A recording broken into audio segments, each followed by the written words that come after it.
OG సినిమాలో owe me పాత్రలో నటిస్తున్న ఇమ్రాన్ హష్మీ లుక్ కి ఇప్పుడు అద్భుతమైన రెస్పాన్స్ వస్తోంది. పవన్ కళ్యాణ్ బర్త్డే సందర్భంగా మేకర్స్ ఇమ్రాన్ పీవీఓ నుండి ఒక గ్లింప్స్ రిలీజ్ చేసి పవన్ కి విష్ చేశారు.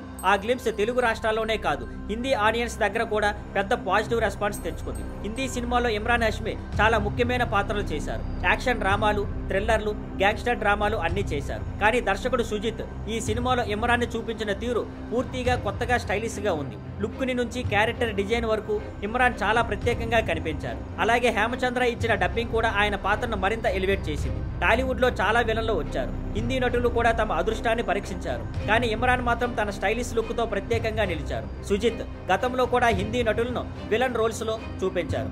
కానీ ఈసారి ఇమ్రాన్ ఎంట్రీ మాత్రం వేరే లెవెల్లో ఉంది. ఇక హిందీ ఆడియన్స్ కి కూడా ఒక స్పెషల్ అనిపించింది. హీరోకి బర్త్డే విషెస్ చెప్పడానికి విలన్ ని ఎంచుకోవడం. పవన్ కళ్యాణ్ కి ఇప్పటి వరకు హిందీ మార్కెట్ లో పెద్ద సక్సెస్ లేకపోవడంతో ఇమ్రాన్ హష్మీ నార్త్ లో ఓజీకి మంచి పుల్ ఇస్తాడనే నమ్మకం ఉంది. పైగా ఆయన మంచి నటుడు కాబట్టి ఫ్యాన్స్ సుజిత్ నుండి భారీ యాక్షన్ ట్రీట్ ఆశిస్తున్నారు. ఇక బాబీ డియోల్, దివ్యేందు, సంజయ్ దత్ లాంటి హిందీ నటులు టాలీవుడ్ లో ఎంట్రీ ఇస్తున్న సమయంలో ఇమ్రాన్ హష్మీ మాత్రం తన స్టైల్ ప్రెజెంటేషన్ తో ప్రత్యేకంగా నిలుస్తున్నారు. డివివి ఎంటర్టైన్మెంట్స్ నిర్మిస్తున్న పవన్ కళ్యాణ్ ఓజీ సెప్టెంబర్ 25న రిలీజ్ అవుతోంది. Thank you for watching. Please like, share and subscribe.